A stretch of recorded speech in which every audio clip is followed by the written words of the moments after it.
To appease my mother's nagging about marriage, I pulled out $10,000, asking beggars on the street who would be willing to pretend to be my boyfriend. The other beggars nearby scrambled to accept, but John alone showed no interest, driven by curiosity. I asked him, "Don't you want this money?" No, I don't need it.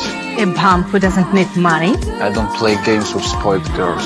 His response stunned me and ignited my competitive spirit. I asked him how much it would take for him to agree, but John calmly replied, $3,000. Furious, I pulled out $3,000, faced with this windfall. John didn't take a single cent. Instead, he gave the money to his two friends nearby and walked away alone with me. I then took John to my friend Jenny's beauty salon to give him a proper makeover. But when that scruffy vagrant shaved his beard and got a new haircut, I was utterly stunned. I couldn't believe it. This dashingly handsome man had ever become a street beggar. I handed him a suit and waited outside the fitting room. John asked me, puzzled, why I deceived my mother. I hesitated for a moment and said, My parents constantly setting me up with rich jerks, and it doesn't matter who is it. The more money he has, the less anything else matters.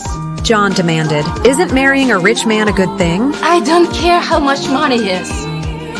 I want to fall in love. No sooner had I spoken than John turned around. His handsome face made my heart race uncontrollably, but I quickly calmed my agitated heart. We hurried to the restaurant, following our plan. I went to meet the blind date first. After half an hour, John would appear as my boyfriend, then have him sabotage this blind date. But the moment I walked in and saw the date was Jack the rich guy, I instantly flew into a rage, ignoring my parents' warm greetings. I started yelling at him. I knew full well how despicable Jack's character was. In the heated argument, I demanded Jack leave immediately, but Jack threatened that without his family's backing, my father's company would go bankrupt, just when I felt most helpless. John shoved Jack aside and warned him to stay away from me. Everyone froze in that moment. John's imposing aura clearly intimidated Jack. Mr. Flamel, you and you're...